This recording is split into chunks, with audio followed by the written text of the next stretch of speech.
Assalamualaikum warahmatullahi wabarakatuh. Halo, perkenalkan nama saya Aulia Herunisa. Saya akan menjelaskan mengenai Bimba pada video yang kedua, yaitu yang pertama, apa yang sahabat pahami tentang dasar hukum dalam menerapkan konsep metode Bimba. Yaitu yang saya pahami, dasar hukumnya itu kan ada dua, dasar hukum pada Bimba. Nah, itu yang pertama itu Undang-Undang Nomor 23 Tahun 2002 tentang Perlindungan Anak. Nah, di dalam perlindungan anak ini ada hak anak. Apa sih hak anak? Hak anak itu disayangi, dilindungi, dikasihi, termasuk bermain sambil belajar. Seperti itu, karena anak-anak itu tadi kalau misalkan hanya pembelajaran saja tanpa ada permainan, maka anak-anak itu akan merasa bosan dan kurang minat dalam belajar. Seperti itu. Yang kedua itu tentang teori belajar behavioristik. Apa sih teori belajar behavioristik? Yang diciptakan oleh Edward Lee Thorndike. Jadi teori belajar behavioristik ini dimana adanya stimulus dengan respon. Stimulus itu gurunya atau motivatornya atau mentornya, sedangkan responnya itu anak muridnya. Jadi pembelajaran itu dilakukan secara dua arah gitu.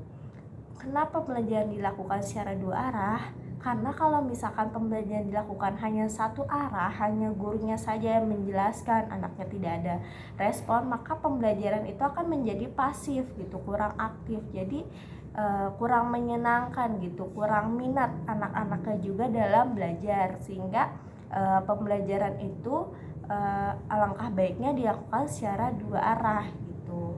Boleh saling tanya jawab antara murid dengan guru, atau melakukan permainan seperti misalkan bernyanyi, terus mendongeng, atau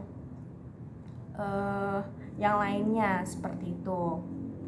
Yang kedua, apa yang sahabat pahami tentang bermain sambil belajar? Yaitu tadi, anak-anak usianya ini masih bermain, sehingga kalau misalkan dia hanya fokus untuk belajar, maka dia akan bosan. Seperti itu, anak-anak tuh usianya masih main-main saja gitu. Ketika pembelajaran diberikan kepada muridnya dalam bentuk permainan, sehingga anak-anak itu tertarik, sehingga anak-anak itu memiliki minat untuk belajar. Seperti itu.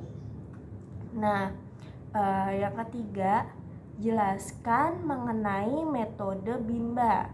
Nah, metode Bimba itu kan tadi ada small step system, maksudnya pembelajaran secara bertahap. Nah, pembelajaran secara bertahap itu yang tadi dari misalkan pelafalan Bimba.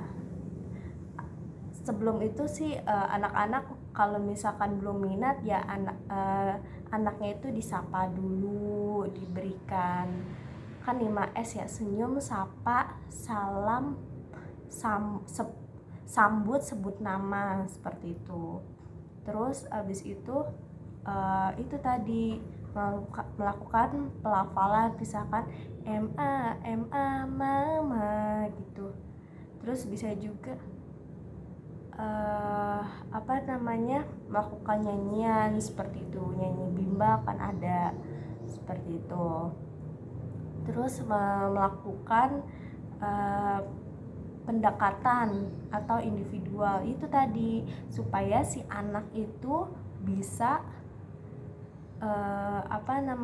bisa lebih semangat, lebih minat dalam belajar, karena gurunya ini sendiri melakukan pendekatan kepada anaknya. Kan kalau misalkan anaknya didekatkan kan kayak, oh berarti aku nih diperhatikan nih sama guru aku, jadi dia kayak lebih senang gitu. Jadi itu tadi harus melakukan pendekatan terlebih dahulu supaya menambah daya tarik siswa tersebut, supaya gurunya juga tahu dengan pendekatan itu dia tahu kompetensi yang dimiliki anak atau kemampuan yang dimiliki anak, lalu karakter yang dimiliki anak, karakternya seperti ini, gimana nih caranya supaya anak ini mau belajar, ada penanganannya seperti itu. Terus lalu juga bisa diberikan motivasi seperti itu, ayo nah kita belajar gini, terus belajar pokoknya seperti itu.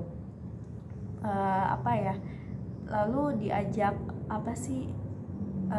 perhatian, pokoknya diajak menarik anaknya gitu deh dengan baik gitu. Maksudnya menarik itu memiliki daya tarik gitu, bermain dalam konteks bermain sambil belajar seperti itu. Lalu yang keempat, apa yang sahabat pahami tentang fun learning dengan konsep bahagia? Nah, yang saya pahami itu ya, fun learning sama bahagia itu saling berhubungan. Kenapa demikian? Karena kalau misalkan fun learning itu kan pembelajaran yang menyenangkan ya. Nah, dalam pembelajaran yang menyenangkan ini pastinya kita akan menjadi bahagia, hormon-hormon endorfin gitu kan, jadi bahagia gitu yang buat ke otak, sehingga mental untuk melakukan aktivitas gitu maka akan senang gitu. Hormon-hormon bahagia itu muncul ketika bermain sambil belajar seperti itu.